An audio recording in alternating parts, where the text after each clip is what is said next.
descobrindo tesouros ocultos. Quantos tesouros você descobriu ocultos dentro de você de domingo para cá? Eu espero que muitos, porque o Senhor com certeza escondeu tesouros maravilhosos dentro de você.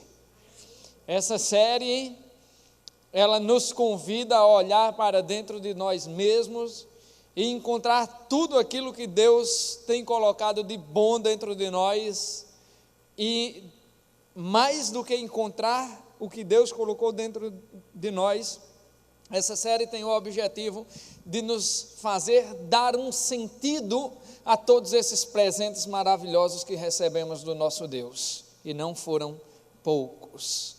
Domingo nós falamos sobre isso. Domingo nós falamos sobre tesouros que estavam escondidos dentro de vasos de barro.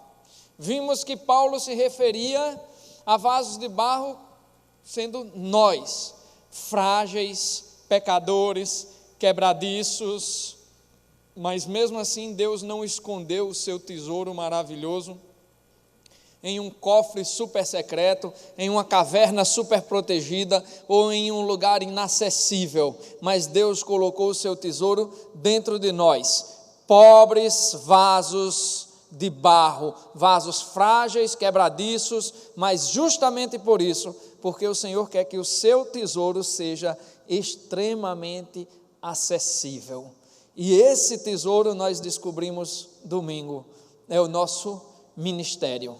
É aquilo que Deus nos entregou, são aqueles dons que o Senhor nos entregou, aqueles presentes que o Senhor nos entregou, não para que ficássemos com eles, mas para que distribuíssemos esses presentes, porque quanto mais a gente dá esse tesouro, mais ele aumenta.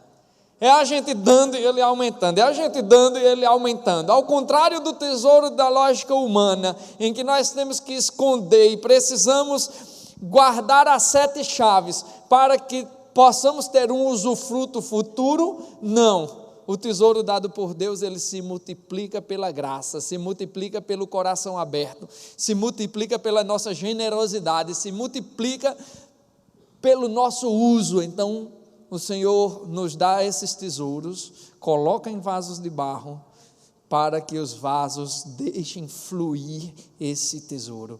Que nós sejamos aquilo que Jesus disse, como rios de água viva, e que flua de nós esses rios de água viva, para que as pessoas ao nosso redor possam se banhar na água viva do Senhor e experimentar as maravilhas que Ele nos dá. Em 1 Coríntios 12, 7, ele nos ensina que o dom do Espírito é dado a cada um para o bem comum. E é para isso que existem os dons, é para isso que existem os ministérios, para que o bem se multiplique dentro da casa de Deus, para que o bem se multiplique na igreja do Senhor, para que o bem se multiplique em todos os lugares onde andarmos. Esse é o sentido do ministério. Esse é o sentido do ministério. E sabe, gente, eu vim agora de Bananeiras, estava trabalhando, saí de uma reunião assim pesadíssima, que deveria ter acabado de 3 horas da tarde, acabou de 5h30, vim para aqui, feito um louco na estrada, chovendo, eu dando uma de Ayrton Senna e dizendo: Senhor, me segura, deixa eu morrer só depois que pregar, mas eu quero ir lá falar, e me usa se for a tua vontade. E eu ficava pensando sobre essa questão de ministério, sobre o sentido de tudo isso, sobre o sentido da nossa vida, sobre como Cristo nos alcançou. E ontem, eu lembrando de uma conversa com um colega ontem, que ele falava sobre a dificuldade que ele tem de se relacionar com essa ideia de morte, de ir embora. Chega hoje uma pessoa, eu não esqueci dessa pessoa, talvez ela esteja pensando que eu esqueci, mas chega uma pessoa agora há pouco me falando de um sobrinho com 9 anos de idade, que sofreu um AVC, está em condições difíceis no hospital, mas Deus está cuidando e está se recuperando, vai se recuperar em nome de Jesus. Hoje de madrugada morreu uma pessoa também, um senhor, 51 anos, muito jovem para ir embora, também assim, um momento de dor para amigos meus que são parentes, e a gente começa a pensar como essa questão da morte aparece na vida, aparece de repente na vida das pessoas. E esse meu colega falava sobre isso comigo ontem, que o filhinho dele está com essa angústia, que ele tinha essa angústia, e que ele não sofre mais essa angústia, porque conheceu o Senhor Jesus. E aí eu fiquei pensando, ora, o Senhor é tão maravilhoso, que Ele nos cura até daquilo que as pessoas dizem que não tem cura. Porque há aquele ditado, né? Só não tem jeito para a morte. Digo, tem.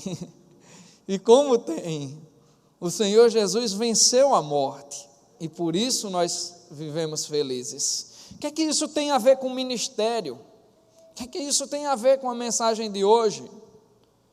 Tem tudo. Sabe por quê? Porque pessoas sem Jesus estão caminhando a passos largos para um tipo de morte que não tem remédio. Estão caminhando para um tipo de morte que não tem remédio, que é a morte espiritual. Não tem remédio depois que elas se forem de fato dessa vida, mas enquanto elas estiverem nessa vida, para todos os mortos espirituais há salvação, há possibilidade de salvação. E quais foram os caminhos que o Senhor escolheu para salvar os mortos espirituais? Os caminhos que o Senhor escolheu estão aqui diante de mim. Os Josés, as Marias, as Marianas, as Sônias, os Guilhermes, os Filipes, quem está aqui foi chamado por Deus para livrar as pessoas dessa morte terrível. Esse é o nosso ministério. O nosso ministério é um chamado. Não importa como você vai agir dentro do reino de Deus, mas presta atenção numa coisa. Você, ao se converter, recebeu duas coisas de Deus. Duas coisas de Deus você recebeu no dia de sua conversão. O Espírito Santo. Amém?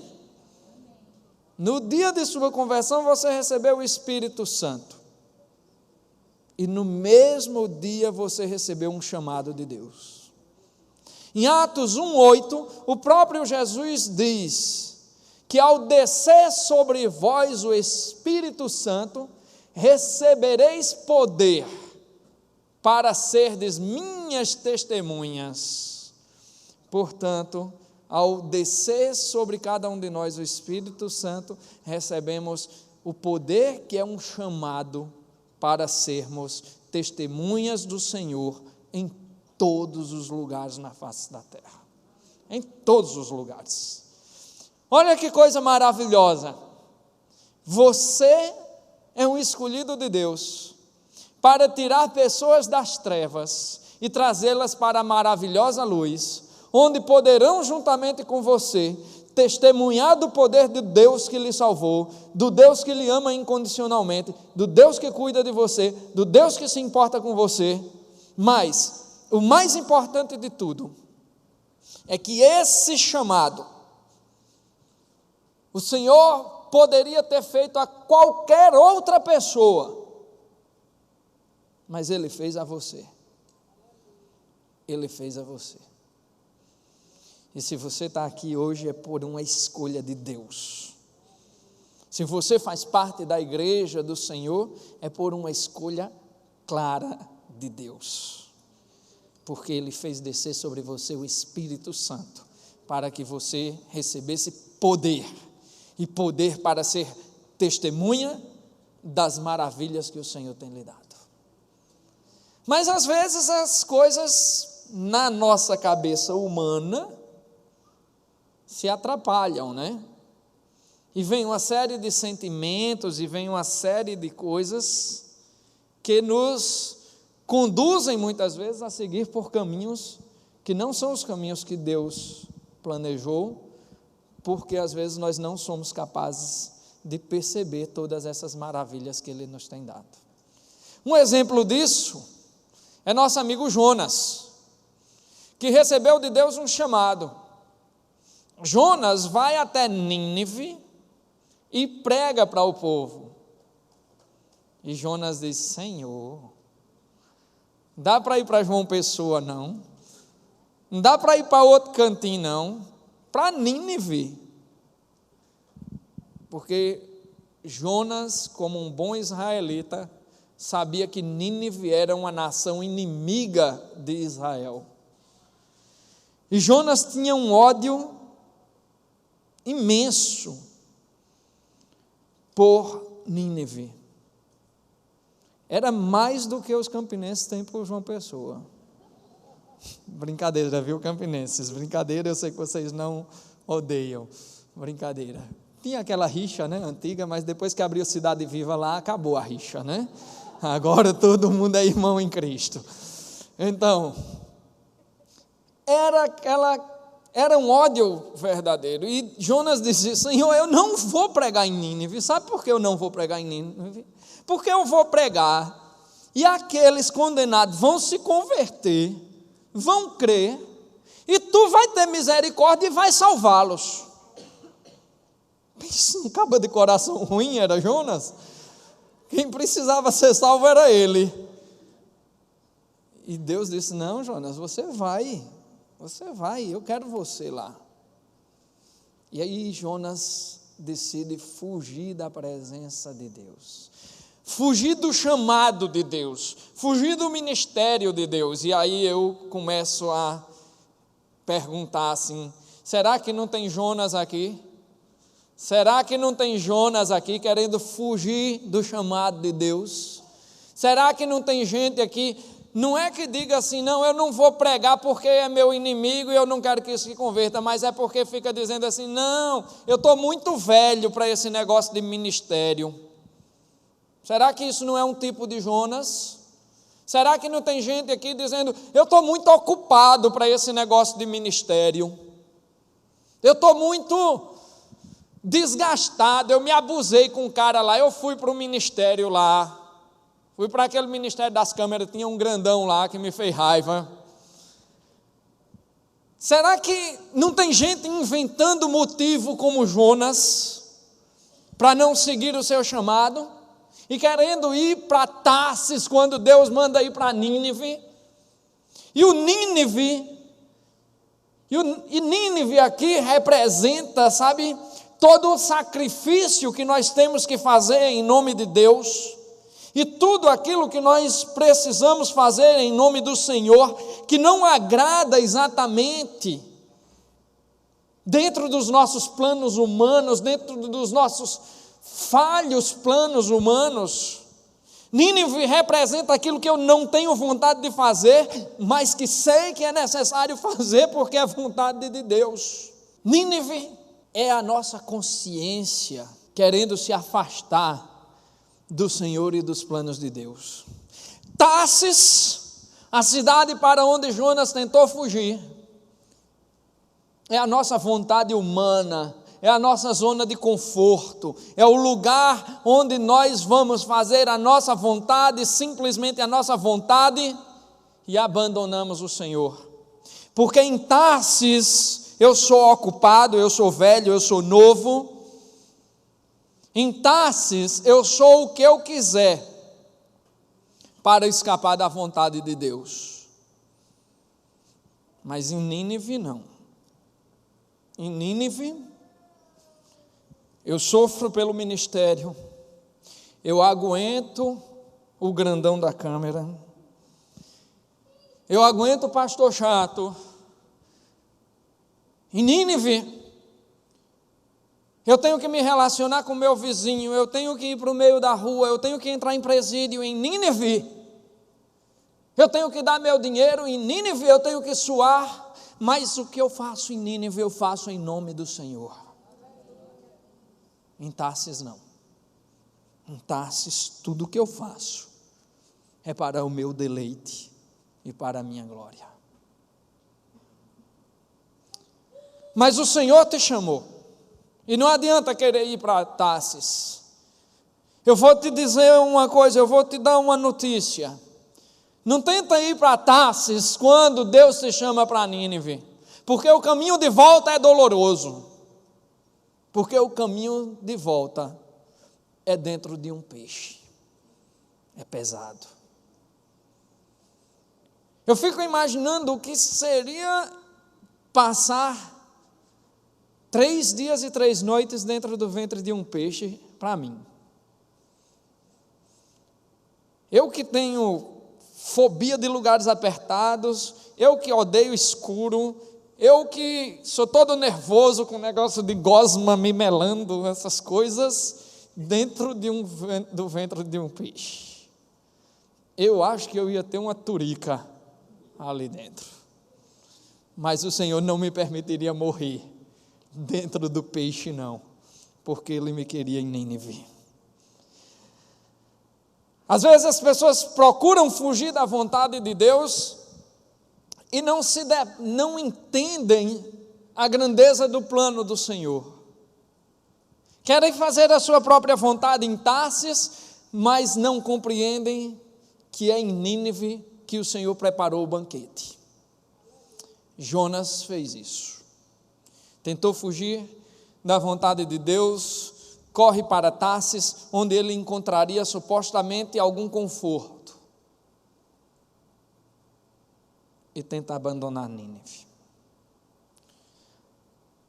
Mas vamos parar um minuto, vamos refletir só um pouco.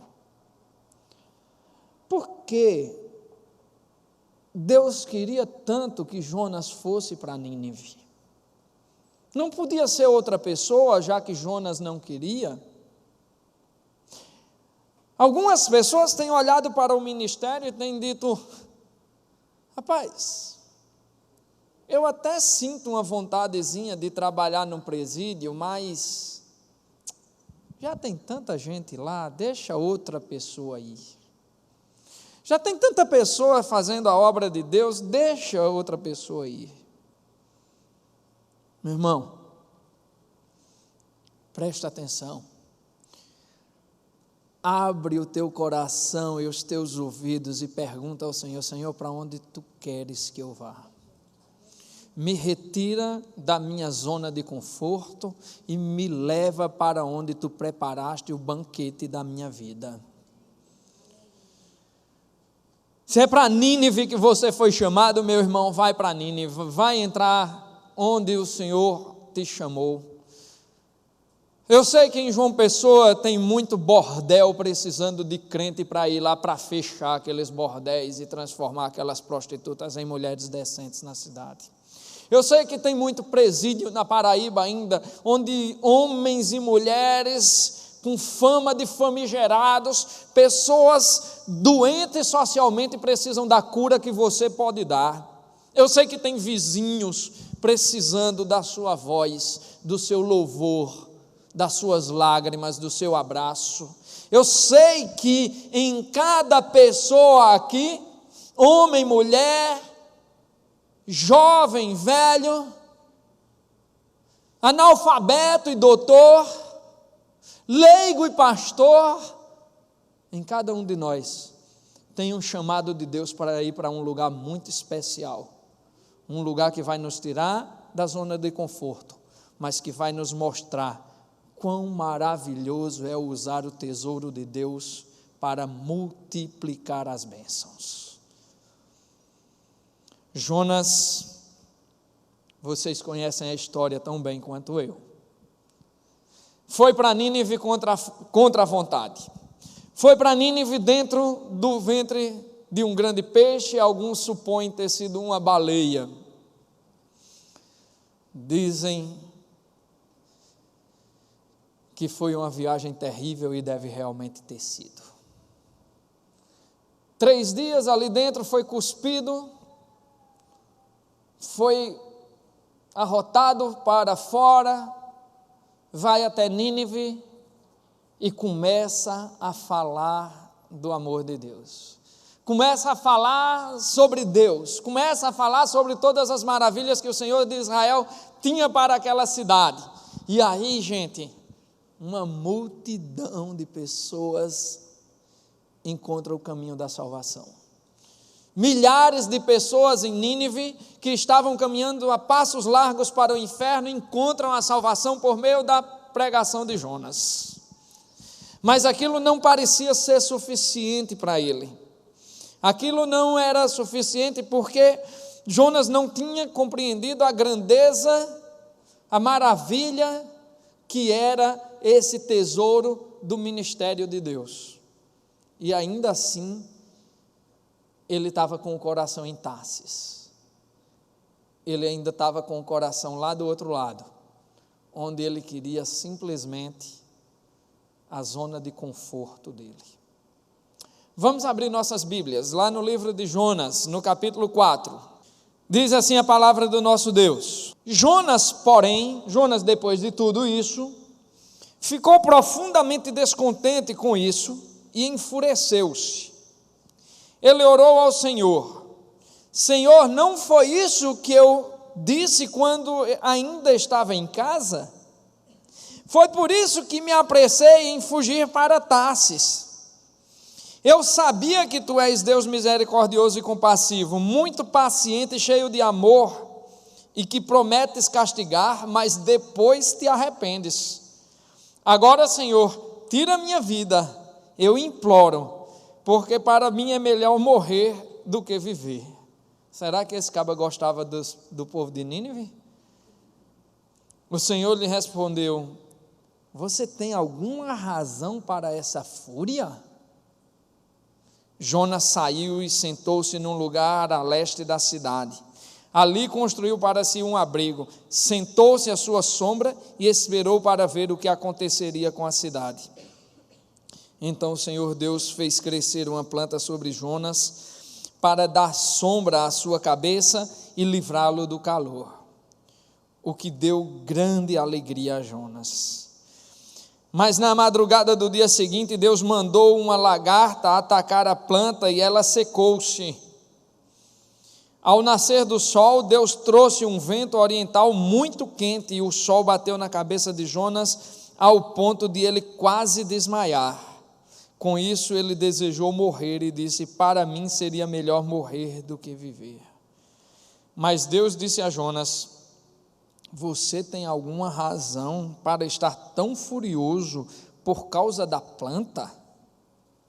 Respondeu ele: sim, tenho. E estou furioso ao ponto de querer morrer. Mas o Senhor lhe disse: você tem pena dessa planta, embora não a tenha podado, nem a tenha feito crescer. Ela nasceu numa noite, e numa noite morreu. Contudo, Nínive tem mais de 120.000 pessoas que não sabem nem distinguir a mão direita da esquerda, além de muitos rebanhos. Não deveria eu ter pena dessa grande cidade? Vamos orar?